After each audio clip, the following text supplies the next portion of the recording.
Hello, good evening. This is Shailendra. हमारे YouTube channel home line academy में आपका स्वागत है। आज हम पढ़ेंगे इंग्लिश का एक बहुत ही इम्पोर्टेंट, बहुत ही मोस्ट अवेटेड चैप्टर जो मॉडल्स के नाम से जाना जाता है। मॉडल्स एक ऐसी चीज है जिसको हम 9th में यूज करते हैं, 10th में यूज करते हैं, 11th में यूज करते हैं और 12th में यूज करते हैं। यानी मॉडल्स हमारे लिए बहुत जरूरी है और हम इसीलिए इस पे डिस्कस करने जा रहे हैं। मॉडल सुन के बहुत लोगों के मन में वो मूवी वाली मॉडल्स याद आएंगी। हाँ, एक्चुअली में वही मॉडल है। हम लोग उसी मॉडल के बारे में बात करेंगे। जैसे बिना मॉडल के, बिना हीरोइन के मूवी एकदम बिना नमक वाले दाल की तरह लगती है, सेम टू सेम उसी तरह बिना इस मॉडल के इंग्लिश हमको बहुत फीका लगता है। यानी जैसे मूवी हमको बिना हीरोइन के बोरिंग लगती है, वैसे इंग्लिश अगर आपको अट्रैक्टिव बनाना है, आपको अट्रैक्टिव बोलना है, तो मॉडल्स का नॉलेज हमारे लिए बहुत जरूरी है। इसलिए हम इस पे डिस्कस करेंगे। एक्चुअली में मॉडल्स जो है हमारे वर्ब का ही एक पार्ट है। जैसे आपने मेन वर्ब ऑक्सिलरी वर्ब के रूप में सुना होगा, दो तरह के वर्ब होते हैं। उसी ऑक्सिलरी वर्ब का एक टाइप है models. Models means model auxiliary verb. इसके कई पार्ट है, जैसे can, could, may, might, will, would, shall, should. ये सब हमको मॉडल ऑक्सिलरी के रूप में काउंट करना है और इसका कहां-कहां हम यूज कर सकते हैं, इसका हम लोग डिटेल में अध्ययन करेंगे। हम पहले देख लेते हैं मॉडल्स में होते क्या क्या है। जैसे आपने सुना होगा कैन के बारे में, बहुत लोग कैन का यूज भी करते हैं। आपने सुना होगा कुड के बारे में, कुड का यूज बहुत जगह किया जाता है। बहुत जगह लिखने में, बोलने में, सुनने में आपने कुड का यूज देखा हुआ होगा। कुड के बाद आप मे का यूज देखते हैं, मे के बाद आप माइट का यूज देखते हैं। ये जितने भी चीजें लिख रहे हैं सब मॉडल ऑक्सिलरी वर्ब ही हैं। Can, could, may, might, will, would, shall, should, must,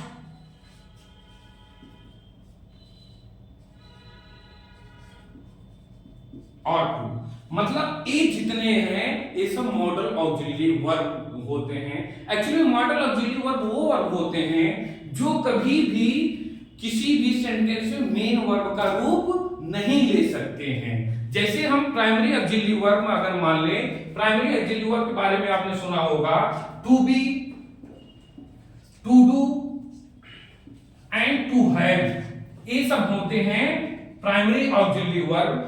to be मतलब हुआ is, am, are, was, were. ये सब टू बी में काउंट किए जाते हैं। टू डू मतलब do, does, did, is to do में काउंट किए जाते हैं। और टू हैव मतलब हैव, हैड, हैड, ये टू हैव में काउंट किए जाते हैं। ये प्राइमरी ऑक्सिलरी वर्ब होते हैं। प्राइमरी ऑक्सिलरी वर्ब कभी कभी मेन वर्ब का रूप ले लेता है। यानी हमको कभी कभी primary auxiliary verb main verb के रूप में लिखा मिल सकता है। जैसे आप एग्जांपल देखिए, ही इज अ डॉक्टर। यहां पे कोई मेन वर्ब नहीं है, इसलिए इज को ही हम मेन वर्ब के रूप में काउंट कर लेते हैं। लेकिन मॉडल्स के साथ ऐसा नहीं होता है। मॉडल्स को हम कभी भी मेन वर्ब के रूप में काउंट नहीं कर सकते हैं। यही बहुत बड़ी डिफरेंस होती है model auxiliary verb and primary auxiliary verb में, कि प्राइमरी ऑक्सिलरी वर्ब कभी कभी मेन वर्ब के रूप में यूज हो सकता है और मॉडल ऑक्सिलरी वर्ब कभी मेन वर्ब के रूप में यूज नहीं हो सकता है। मैक्सिमम टाइम पे जो हमारे मॉडल ऑक्सिलरी वर्ब होते हैं वो हमेशा वर्ब के फर्स्ट फॉर्म के साथ आते हैं। यानी जहां मॉडल ऑक्सिलरी वर्ब यूज किया जाएगा एक्टिव पार्ट में, वहां हमेशा वर्ब का फर्स्ट फॉर्म ही यूज किया जाएगा। ये इसके कुछ क्वालिटी हो गए, कुछ इसके डिफिनीशन हो गए कि कहां-कहां हम इसके यूज कर सकते हैं। यानी दो चीजें हो गई कि मॉडल ऑक्सिलरी वर्ब हम कभी भी मेन वर्ब के रूप में नहीं यूज कर सकते हैं। मेन वर्ब के रूप में केवल प्राइमरी ऑक्सिलरी वर्ब का use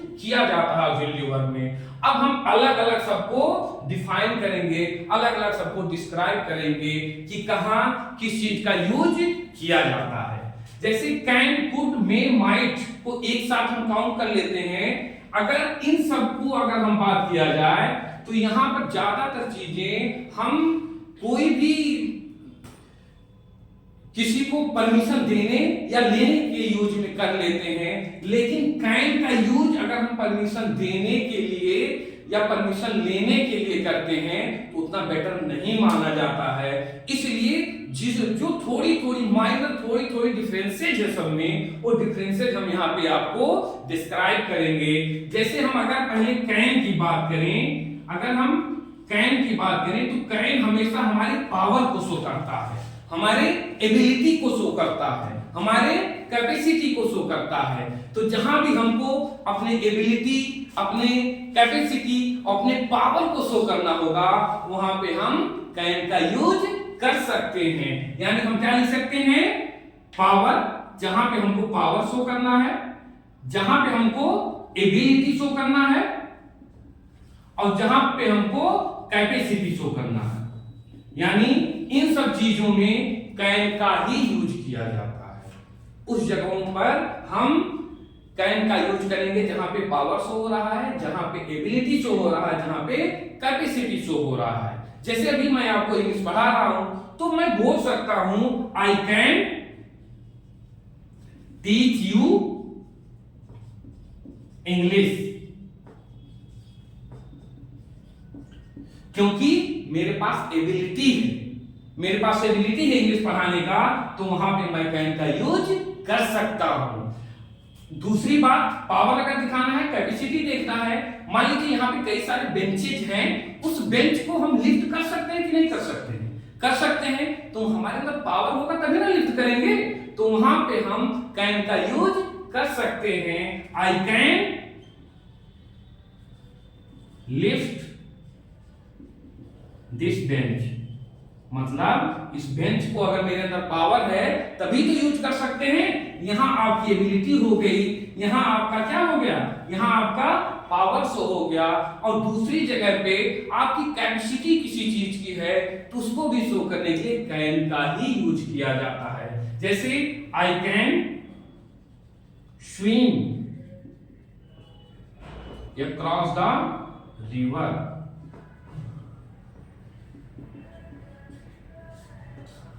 I can swim across the river, यानी मेरे पास अगर कैपेसिटी है रिवर को क्रॉस करने का, रिवर को मतलब स्विम करके पार करने का, तभी तो हम कर सकते हैं। यानी तीनों चीजें आपकी आ गई, तीनों चीजें आ गई, पावर, कैपेसिटी, एबिलिटी।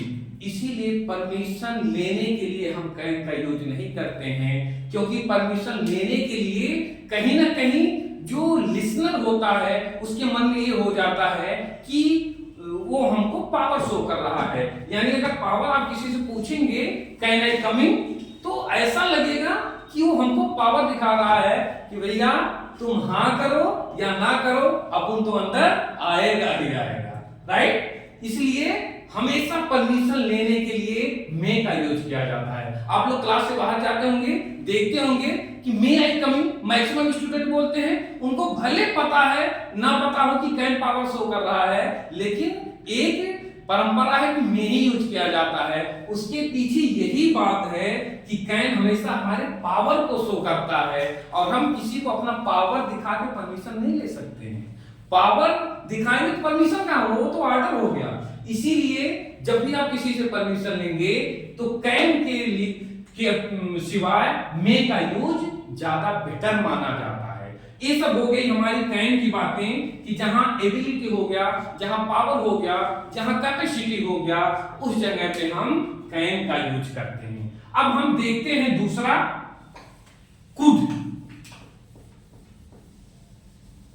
देखने में कैसे लग रहा है कि कैन का जो पास्ट होता है वो कुड होता है, यानी कैन के पास्ट के रूप में हम कुड का यूज कर सकते हैं।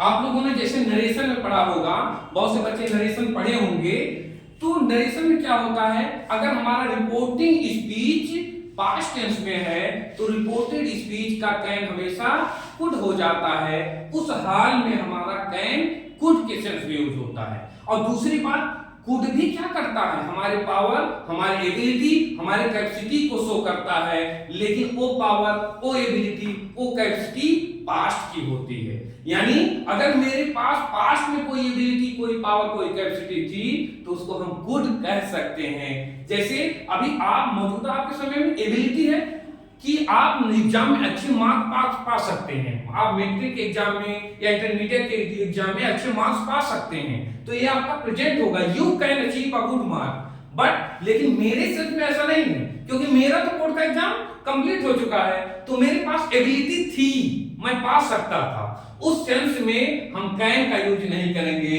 बल्कि किसका यूज करेंगे, कुड का यूज करेंगे। यानी हम अगर कहें I could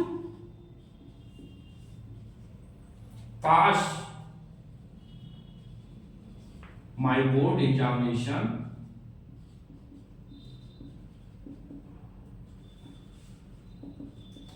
with good marks,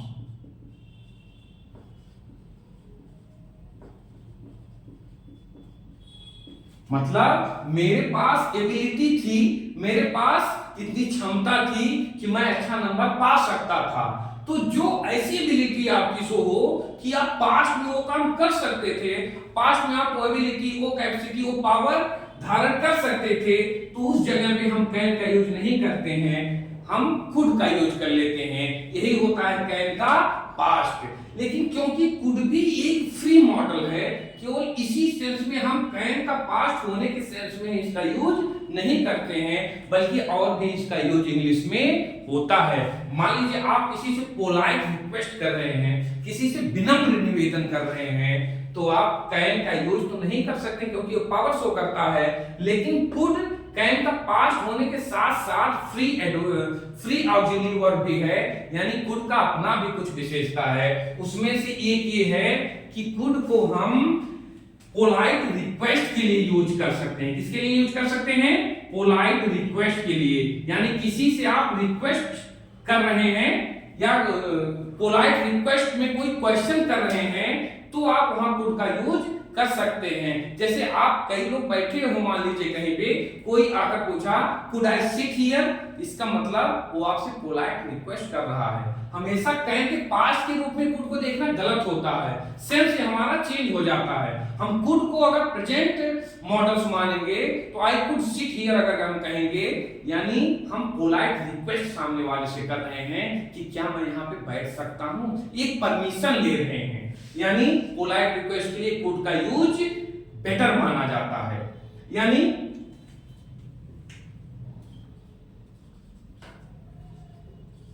could I sit here अगर हमने कहा, इसका मतलब ये हुआ कि हम रिक्वेस्ट एकदम पोलाइट कर रहे हैं। ज्यादातर पोलाइट रिक्वेस्ट के सेंस में एक इंट्रोगेटिव सेंटेंस ही होता है, क्योंकि हम किसी से रिक्वेस्ट करते हैं तो सामने वाले के ऊपर डिपेंड होता है कि वो हमारे रिक्वेस्ट को एक्सेस कर रहा है कि डिनाई कर रहा है। इसलिए ये सेंटेंसेस मैक्सिमम तौर पे आप देखेंगे ये इंट्रोगेटिव ही होते हैं। दो क्वालिटी हो गए, पास्ट के कैन के रूप में हम यूज कर सकते हैं, और हम प्रेजेंट में पोलाइट रिक्वेस्ट के लिए भी कुड का यूज कर सकते हैं। पास्ट कैन के पास्ट के रूप में इस तरह कर सकते हैं। आप एग्जांपल देख लीजिए, उसका एग्जांपल छूट गया। मान लीजिए आप कोई नरेशन यूज कर रहे हैं, कोई डायरेक्ट इनडायरेक्ट यूज कर रहे हैं, लिखा हो वहां पे ही सेड टू मी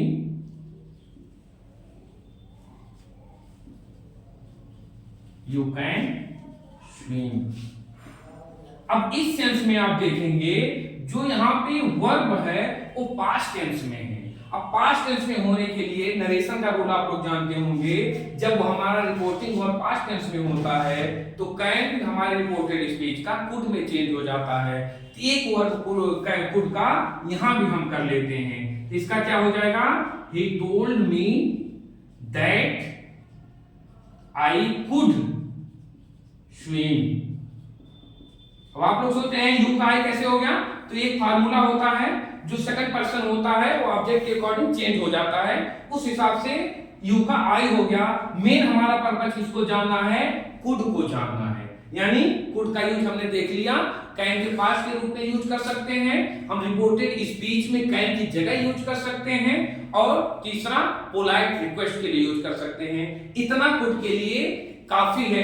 केवल आपको सेंस पे ध्यान देना है, कौन सा सेंस हमारा सेंटेंस दे रहा है। आपका सेंटेंस कभी भी गलत नहीं होता है, इंग्लिश में सेंटेंस का मतलब ही बदल जाता है। अगर हम कोई दूसरा चीज यूज कर दिए तो मतलब चेंज हो जाता है, कभी सेंटेंस गलत नहीं होता है। आप मे का यूज देख लीजिए, परमिशन देने के लिए और परमिशन लेने के लिए मे का यूज सबसे बेटर माना जाता है। यानी to take and give permission.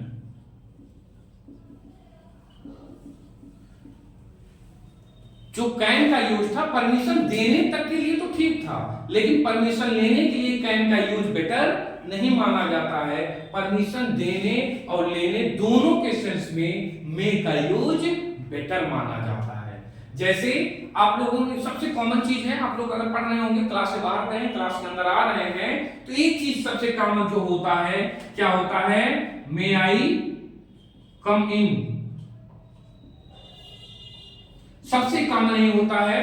तो यहां परमिशन आप ले रहे हैं, इसका मतलब ये हो गया कि सामने वाले से आप परमिशन मांग रहे हैं और पोलाइटनेस के साथ परमिशन ले रहे हैं। यहीं पर अगर हम कैन का यूज कर लेते तो वहां परमिशन से ज्यादा पावर शो करने लगता। यानी आप परमिशन ले नहीं रहे हैं, परमिशन दे रहे हैं कि आप बाहर आओ, मैं अंदर जाऊंगा। परमिशन देना और परमिशन मांगना दोनों अलग अलग बातें होती हैं। यहाँ पे मान लीजिए आपके टीचर हैं तो भी कह सकते हैं यस यू मे, तो परमिशन देना और परमिशन लेना दोनों ही सेंस में हमने मे का यूज कर लिया। और दूसरी बात क्या होती है, पॉसिबिलिटीज के लिए हम हमेशा मे का यूज करते हैं। पॉसिबिलिटी के लिए मान लीजिए कोई चीज पॉसिबल है तो वहां पे मे का यूज किया जा सकता है। पॉसिबिलिटी के लिए हम माइट का भी यूज कर सकते हैं और कैन का भी यूज कर सकते हैं, लेकिन तीनों के यूज में थोड़ा डिफरेंस है, अभी मैं बता दे रहा हूं। पॉसिबिलिटी में जैसे किसी चीज के होने के अगर चांस है, हो भी सकता है, नहीं भी हो सकता है, लेकिन अगर थोड़ा चांस है तो हम मे का यूज कर सकते हैं। जैसे इट मे रेन टुडे, आज बारिश हो सकती है। कोई कंफर्म तो नहीं है ना कि बारिश होगी ही होगी, और कोई ये भी नहीं कि बारिश नहीं होगी। तो यहाँ पे एक पॉसिबिलिटी शो की जा रही है, एक संभावना व्यक्त किया जा रहा है कि बारिश हो सकता है, इसलिए यहाँ पे मे का यूज सबसे बेटर माना जाता है। जहां पे कोई भी संभावना शो होने लगे वहां पे आप मे का यूज कर सकते हैं। दो बातें हो गई, to take and give permission and possibilities के लिए हम मे का यूज कर सकते हैं। अब बात पॉसिबिलिटीज की आ गई तो हम तीनों आपको एक साथ बता देते हैं। जैसे अभी हमने कहा कि कैन भी पॉसिबिलिटी के रूप में यूज किया जा सकता है, और मे भी यूज किया जा सकता है, और तीसरा माइट भी यूज किया जा सकता है। यानी तीनों चीजें हम पॉसिबिलिटी के लिए यूज कर सकते हैं, लेकिन तीनों का सेंस अलग अलग हो जाता है। सबसे बड़ी बात यह है, अगर हम किसी पॉसिबिलिटी में कैन का यूज कर रहे हैं, इसका मतलब किसी चीज का होने का लगभग 80% चांस है। यानी जब कैन का यूज करेंगे तो पॉसिबिलिटी स्ट्रांग होती है कि होने का चांस मैक्सिमम है। वहीं जब हम मे का यूज करते हैं तो हम एकदम बीच में होते हैं कि कोई चीज हो भी सकती है और नहीं भी हो सकती है। यानी 50-50% चांस होता है, कोई चीज कोई इवेंट हो भी सकती है, नहीं भी हो सकता है। और माइट जो होता है, माइट लेस पॉसिबिलिटी के लिए यूज किया जाता है। यानी किसी भी चीज के होने का चांस बहुत कम है तो वहां पे हम माइट का यूज कर लेते हैं। यानी अगर 80% या उससे ऊपर का चांस है तो समझिए कैन है, बहुत स्ट्रांग पॉसिबिलिटी है। और 50-50% चांस है तो मिडिल में है, यानी हो भी सकता है, नहीं भी हो सकता है। अगर हम माइट का यूज कर लिए तो इसका मतलब माइट में भी पॉसिबिलिटी का चांस बहुत कम है। अब ये हो गया, कोई जरूरी नहीं कि पॉसिबिलिटी में यूज किया जाए, माइट का यूज और भी है। तो इसका हम अगर एग्जांपल से हम इसको देखना चाहें, अगर लिखा है my father can come to my school. अब यहां मेरे फादर का जो स्कूल में आने की पॉसिबिलिटी है वो काफी स्ट्रांग है, यानी मेरे फादर जो है स्कूल लगभग तय है आएंगे ही आएंगे, क्योंकि जब हम कैन पॉसिबिलिटी में यूज कर लेते हैं ना तो पॉसिबिलिटी का चांस बढ़ जाता है। और दूसरी बात अगर हम कहें my father may come to my school, यानी यहां उनका चांस तो है आने का, लेकिन जितना कैन के सेंटेंस में चांस है वहां मे वाले सेंटेंस में उतना चांस नहीं है। यानी मेरे फादर आ भी सकते हैं, नहीं भी आ सकते हैं, लगभग 50-50% चांस है।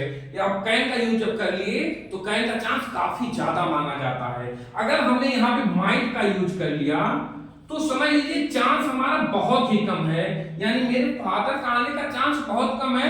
रास्ते में जाते जाते मोड़ में आके तो चले गए तो वही वाला चांस है, 10-20% चांस है, आ गए तो आ गए, नहीं तो कोई बात नहीं है। तो यहां अगर हम माइट यूज कर लिए इसका मतलब चांस क्या है, बहुत ही कम है।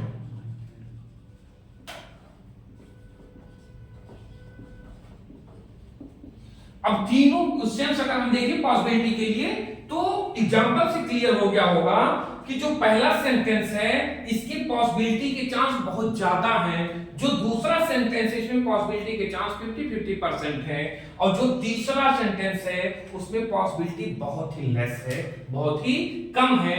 पॉसिबिलिटी के सेंस में ये तीनों एक साथ यूज किए जा सकते हैं, और जो डिफरेंसेस है ना वो आपने देख लिया। हम नेक्स्ट देखते हैं विल और शैल को तो आपने फ्यूचर टेंस में यूज करते हुए देखा ही होगा। विल हम सेकंड पर्सन और थर्ड पर्सन के साथ यूज कर लेते हैं, जैसे you will and she will, किसी का नाम हो तो उसका हम फ्यूचर टेंस में आप लोगों ने यूज किया होगा, टेंस में पढ़ा होगा। तो विल और विल जो होता है फ्यूचर टेंस में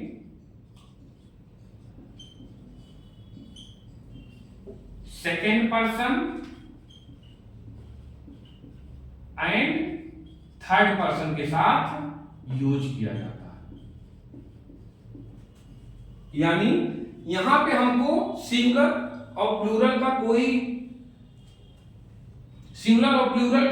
भी यहां पे लोचा नहीं है, केवल क्या करना है पर्सन के अकॉर्डिंग यूज करना है। अगर विल सेकेंड पर्सन और थर्ड पर्सन आया हुआ कोई फ्यूचर में तो उसके साथ निश्चित तौर पे विल का ही यूज किया जाता है, लेकिन फर्स्ट पर्सन के साथ भी हम विल का यूज कर सकते हैं, लेकिन जब किसी को डराया जा रहा हो, धमकाया जा रहा हो, किसी को दबाया जा रहा है, कोई स्ट्रॉन्ग पॉसिबिलिटी शो की जा रही हो तो हम फर्स्ट पर्सन के लिए यूज कर सकते हैं, लेकिन ये केस अलग होता है। सेंटेंस में कोई किसी को धमकी दे रहा है, किसी को डरा रहा है, तो ये सब सेंस जब आता है, नेगेटिव टाइप सेंस जब आ जाते हैं तो हम विल के साथ फर्स्ट पर्सन का भी यूज किया जा सकता है, लेकिन वो अलग केस है।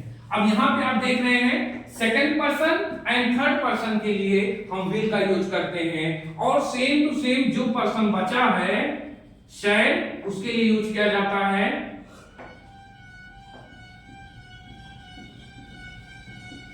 फर्स्ट पर्सन के लिए। फर्स्ट पर्सन तो आप लोग जानते होंगे, आई वी ये सब जो है फर्स्ट पर्सन है, यू सेकंड पर्सन है, और बाकी जो बचा वो सब थर्ड पर्सन है। यानी आई और वी के साथ फ्यूचर में नॉर्मल सेंटेंस के लिए हम शैल यूज करते हैं, और यू और जो दूसरे थर्ड या सेकंड पर्सन बचा उसके लिए हम विल का यूज कर लेते हैं। और लेकिन केस जब उल्टा हो जाता है, किसी को डराया जा रहा है, धमकाया जा रहा है, कोई और एबिलिटी ऐसी हो रही जो स्ट्रांग है, तो वहां हम एक केस उल्टा हो जाता है, शैल सेकंड और थर्ड पर्सन के साथ आ जाता है और विल फर्स्ट पर्सन के साथ आ जाता है। विल और शैल का प्रयोग आप लोगों ने डिटेल से पढ़ा होगा टेंस में, इसलिए इसके प्रयोग में बहुत ज्यादा यूज नहीं है। टेंस में ही वही future indefinite, future continuous, future perfect and future perfect continuous में यूज होता है। अब इसी का पास्ट फॉर्म हम यूज करेंगे वुड और शैल। एक वर्ड होता है वुड, वुड को हम विल के पास्ट फॉर्म के लिए यूज कर सकते हैं। जैसे हमने देखा कैन के पास्ट फॉर्म के लिए हमने कुड यूज किया था, वैसे हम विल के पास्ट फॉर्म के लिए कुड यूज कर सकते हैं। उसी हिसाब से मे का पास्ट फॉर्म माइट भी यूज किया जा सकता है। यानी पास्ट फॉर्म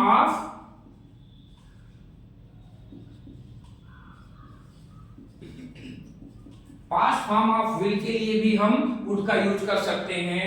और यहां भी क्या शो होता है, कोई भी मोरल रिक्वेस्ट आप कर रहे हैं ना, पोलाइट रिक्वेस्ट अगर कर रहे हैं तो वहां भी कुड का यूज किया जा सकता है। यानी जहां पे आप कुड का यूज कर रहे थे वहां पे आप कुड का भी यूज कर सकते हैं। ज्यादा पोलाइटनेस शो करने के लिए आप कुड का यूज कर सकते हैं। आप लोगों ने स्पोकन में देखा होगा, लोग किसी को बुलाते हैं तो ज्यादातर क्या बोलते हैं, I would like to call. यानी वुड का मतलब भी हो गया कि रिक्वेस्ट ज्यादा किया जा रहा है, यानी पोलाइट रिक्वेस्ट है, रिक्वेस्ट ज्यादा कर रहा है, तो हाँ हम वुड का यूज कर सकते हैं। हम वुड का भी यूज कर सकते हैं और हम कुड का भी यूज पोलाइट रिक्वेस्ट के लिए कर सकते हैं। मे का भी यूज कर सकते हैं, लेकिन मे का जो यूज होता है रिक्वेस्ट के लिए उतना ज्यादा इफेक्टिव नहीं होता जितना वुड और कुड का यूज होता है। जैसे वुड,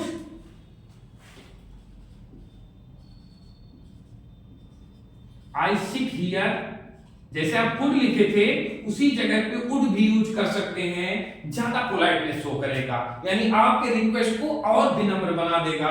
यानी सामने वाले को लगेगा कि आप बहुत ज्यादा रिक्वेस्ट कर रहे हैं, तो वहां पे आप वुड का यूज कर सकते हैं। कोई भी चीज आप लिख रहे हैं, कोई भी चीज आप बोल रहे हैं, उसमें वुड का यूज बहुत ही इंपॉर्टेंट होता है। यानी वुड आप जब बोल दिए तो सामने वाले को क्लियर हो गया कि आप रिक्वेस्टिंग मोड में हैं, ठीक है। तो विल और वुड का प्रयोग हो गया। यानी पास्ट फॉर्म, जैसे हम नरेशन अभी कैन का कुड देखे थे ना, कि अगर रिपोर्टेड स्पीच आपका पास्ट फॉर्म में है और इन्वर्टेड कामा में कैन दिया गया, उसका कुड हो जाता है। उसी हिसाब से अगर रिपोर्टेड स्पीच हमारा पास्ट फॉर्म में है और हमारा इन्वर्टेड कामा में विल दिया है तो उसका वुड हो जाता है। और किसी को पोलाइट रिक्वेस्ट करने के लिए भी हम वुड का प्रयोग कर सकते हैं। ये हो गया हमारा वुड। और हमारा क्या है, शैल, शुड, शैल तो हो गया। नेक्स्ट है शुड।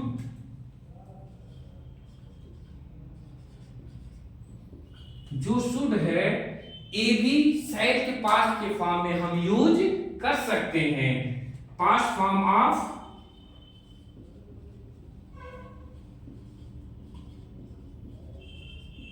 ऑफ शैल, यानी जैसे हम कैन का पास्ट फॉर्म कुड यूज किए, विल का पास्ट फॉर्म वुड यूज किए, वैसे शैल का पास्ट फॉर्म शुड भी यूज किया जा सकता है। लेकिन इसका जो सबसे ज्यादा यूज होता है वो मोरल ऑब्लिगेशन के लिए होता है। कि शुड का यूज आप पास्ट शैल के पास्ट फॉर्म के रूप में कम होता है और मोरल ऑब्लिगेशन के लिए ज्यादा होता है। मोरल ऑब्लिगेशन का मतलब होता है नैतिक कर्तव्य। जैसे कोई आपसे कहा you should respect your country, you should ओबे योर एल्डर्स, यानी ये आपकी जिम्मेदारी है, ये आपकी नैतिकता है कि आपको अपने देश का सम्मान करना चाहिए, आपसे अपने बड़ों का रिस्पेक्ट करना चाहिए। ये आपकी जिम्मेदारी है, ये आपकी नैतिकता है।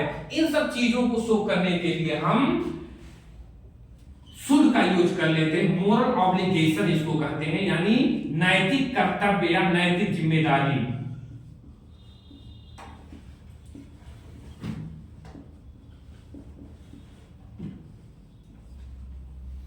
यानी आपके ऊपर कोई ऐसी जिम्मेदारी है जो आपकी नैतिकता है, जो आपका कर्तव्य है, तो वहां पे हर जगह हम शुड का ही यूज करते हैं। जैसे अगर हम एग्जांपल देखें, you should respect your elders,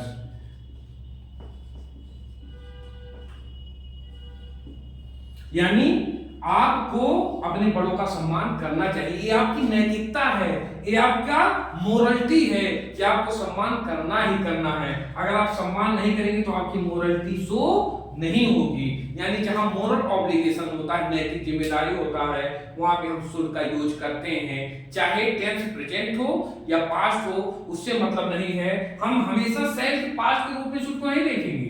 एक तो है शैल का पास्ट दूसरा ये हुआ कि मोरल ऑब्लिगेशन सबसे इसका स्ट्रॉन्ग फॉर्म होता है, यानी कहीं पर भी आपको हिंदी के सेंटेंस में अगर आप पढ़ रहे हैं, आपको कहीं पे भी चाहिए वर्ड लिखा मिलेगा।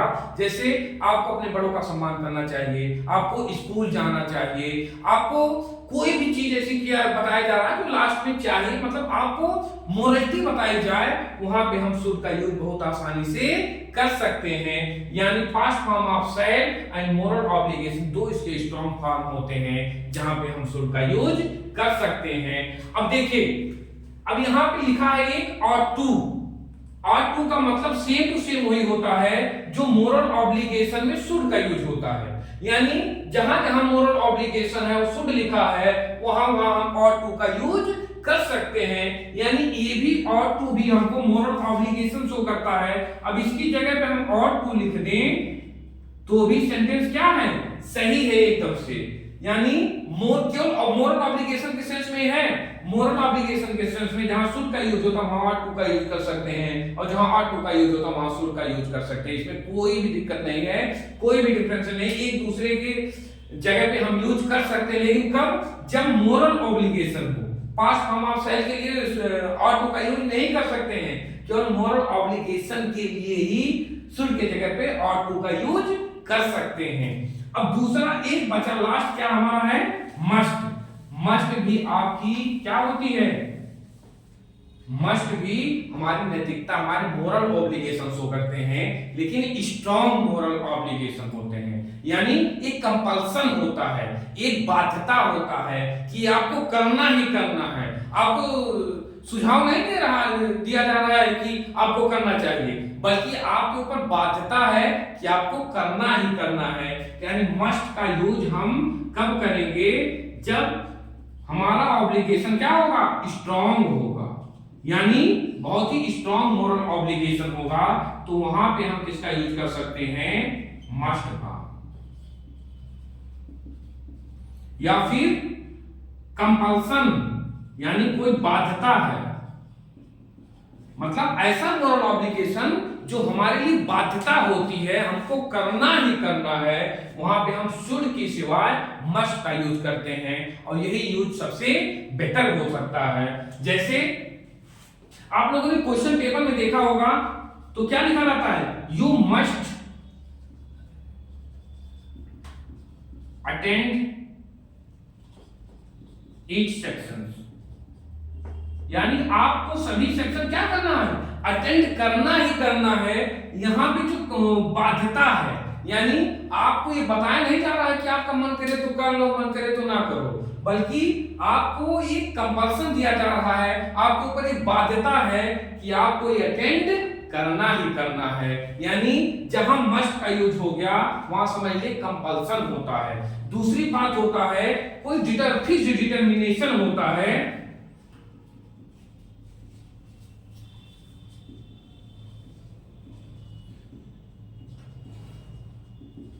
कोई फिक्स्ड डिटर्मिनेशन होता है तो वहां पे भी मस्ट का यूज किया जा सकता है। किया ही नहीं जा सकता है, होता है, क्योंकि अगर आपने फिक्स्ड कर लिया डिटर्मिनेशन तो मॉडल्स के रूप में मस्ट से अच्छा कोई भी मॉडल ऑक्सिलरी वर्ब नहीं है। जैसे आप लोग बोलते होंगे ना, I must go,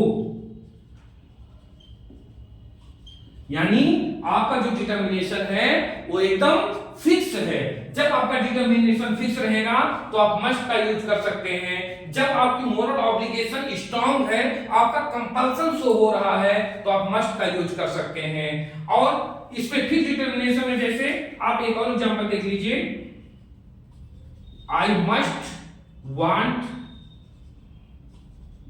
my money, यानी ये मेरा डिटर्मिनेशन है, मुझे अपना पैसा वापस चाहिए। यानी जब हमको कोई फिक्स डिटर्मिनेशन मिलता है, जब हमको कोई कंपल्सन मिलता है, तो हम मस्ट का यूज कर सकते हैं। इस तरह से आपका जो मॉडल है शॉर्टकट में कंप्लीट हो गया। अभी इसमें बहुत सारी ऐसी चीजें हैं जो बची हुई हैं, क्योंकि वीडियो बहुत लंबा हो जा रहा था, इसीलिए सबका समझ लीजिए एक टेलर के रूप में हम लोगों ने देख लिया। कभी मौका मिलेगा तो डिटेल में एक एक करके सबको अलग अलग से डिफाइन किया जाएगा, और उसके लिए ठीक है। आप लोगों को बहुत बहुत धन्यवाद देखने के लिए।